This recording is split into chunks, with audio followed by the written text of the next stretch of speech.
The Plague of Athens was a devastating epidemic which hit the city-state of Athens in ancient Greece during the second year of the Peloponnesian War, when an Athenian victory still seemed within reach. It is believed to have entered Athens through Piraeus, the city's port and sole source of food and supplies. Much of the eastern Mediterranean also saw outbreak of the disease, albeit with less impact. The plague returned twice more, in 429 BC and in the winter of 427/426 BC.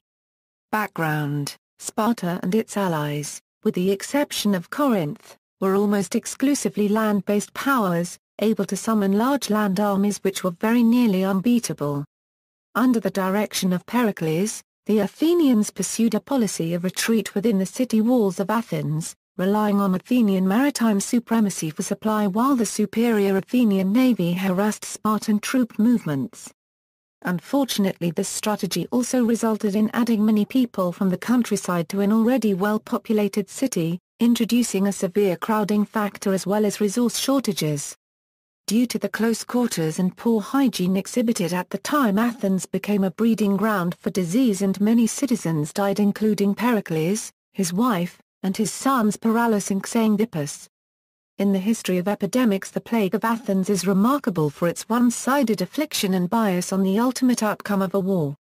In his History of the Peloponnesian War, the historian Thucydides, who was present and contracted the disease himself and survived, describes the epidemic. He writes of a disease coming from Ethiopia and passing through Egypt and Libya into the Greek world, a plague so severe and deadly that no one could recall anywhere its like, and physicians ignorant of its nature not only were helpless but themselves died the fastest, having had the most contact with the sick. In overcrowded Athens, the disease killed an estimated 1/3 to 2/3 of the population.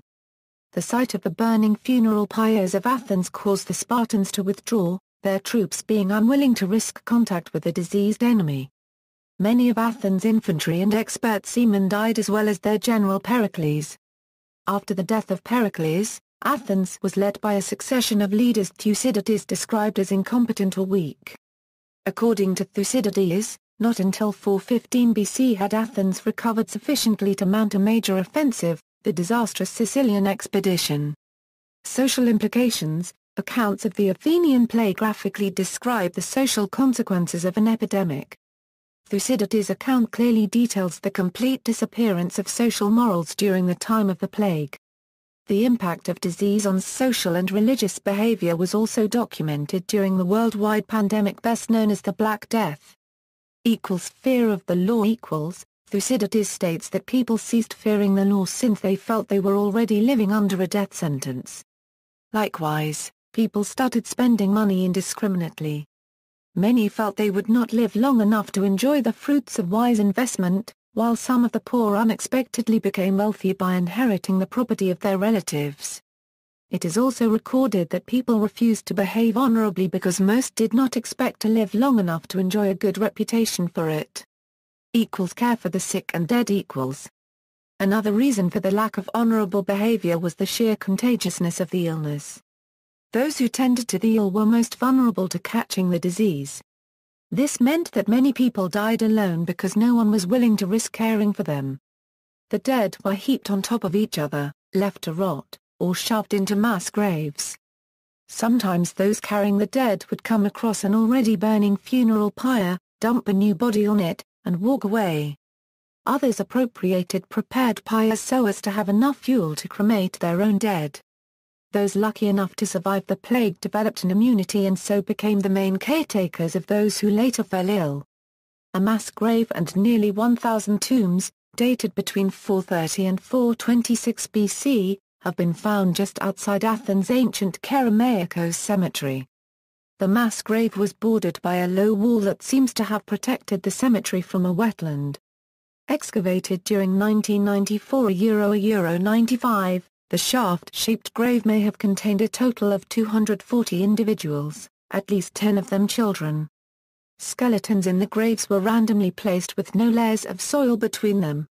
Excavator Efi Baziotopoulou of the Third Ephoria of Antiquities, reported that, he mass grave did not have a monumental character. The offerings we found consisted of common, even cheap, burial vessels. black finished ones, some small red-figured, as well as white lekythoi of the second half of the 5th century BC. The bodies were placed in the pit within a day or two. These factors point to a mass burial in a state of panic, quite possibly due to a plague. Religious strife. The plague also caused religious uncertainty and doubt. Since the disease struck without regard to a person's piety toward the gods, people felt abandoned by the gods and there seemed to be no benefit to worshipping them. The temples themselves were sites of great misery, as refugees from the Athenian countryside had been forced to find accommodation in the temples. Soon the sacred buildings were filled with the dead and dying. The Athenians pointed to the plague as evidence that the gods favored Sparta, and this was supported by an oracle that Apollo himself would fight for Sparta if they fought with all their might.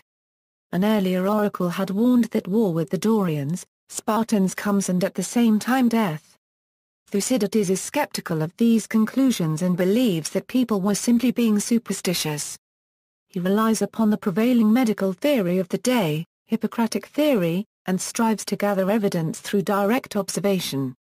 He notes that birds and animals that ate plague-infested carcasses died as a result, which leads him to conclude that the disease had a natural rather than supernatural cause. Historians have long tried to identify the disease behind the plague of Athens.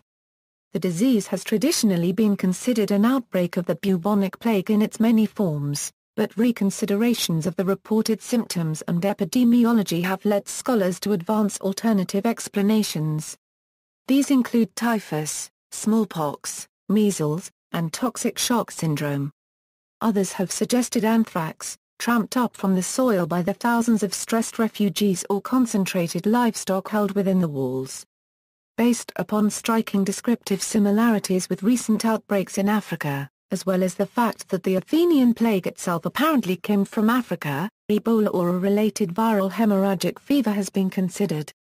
Given the possibility that profiles of a known disease may have morphed over time or that the plague was caused by a disease which no longer exists, the exact nature of the Athenian plague may never be known. In addition, crowding caused by the influx of refugees into the city led to inadequate food and water supplies and probable proportionate increase in insects, lice, rats, and waste. These conditions would have encouraged more than one epidemic disease during the outbreak. However, advancing scientific technologies may reveal new clues. In 2005 a correlation was made between DNA extracted from dental pulp of 3 teeth recovered from the Kerameikos Cemetery in Athens and a known pathogen Eurotyphoid fever. Typhus. In January 1999, the University of Maryland devoted their 5th annual medical conference, dedicated to notorious case histories, to the plague of Athens. They concluded that disease that killed the Greeks and their military and political leader, Pericles, was typhus. Epidemic typhus fever is the best explanation, said Dr. David Durock, consulting professor of medicine at Duke University. It hits hardest in times of war and privation, it has about 20% mortality, it kills the victim after about 7 days, and it sometimes causes a striking complication, gangrene of the tips of the fingers and toes. The plague of Athens had all these features. 1. In typhus cases, progressive dehydration, debilitation and cardiovascular collapse ultimately caused the patient's death. This medical opinion is supported by the opinion of ALll Gom, an important researcher and interpreter of Thucydides' history, who also believed typhus was the cause of the epidemic. This opinion is expressed in his monumental work Historic Comments on Thucydides, completed after Gom's death by A. Andrews and K. J. Dover. Angelos Vlachos, a member of the Academy of Athens and a diplomat, in his remarks on Thucydides acknowledges and supports Gom's opinion. Today, according to Gom, it is generally acceptable that it was typhus. Other researchers disagree, noting, among other discrepancies, the absence in typhus of the dramatic gastrointestinal symptoms described by Thucydides. Typhoid. A different answer was found in a DNA study of teeth recovered from an ancient Greek burial pit, led by Manolis Papagrigorakis of the University of Athens, which found DNA sequences similar to those of the organism that causes typhoid fever. Symptoms generally associated with typhoid resemble Thucydides' description. They include a high fever from 39°C to 40°C that rises slowly, chills, bradycardia, weakness, diarrhea, headaches, myalgia, lack of appetite, constipation, stomach pains, in some cases, a rash of flat, rose-colored spots called rose spots, extreme symptoms such as intestinal perforation or hemorrhage, delusions and confusion are also possible. Some aspects of typhoid are at clear variance from Thucydides' description. Scavenger animals do not die from infection with typhoid. The onset of fever in typhoid is typically slow and subtle, and typhoid generally kills later in the disease course. As typhoid is most commonly transmitted through poor hygiene habits and public sanitation conditions, it is an unlikely cause of a plague emerging in Africa and moving into the Greek city-states, as reported by Thucydides.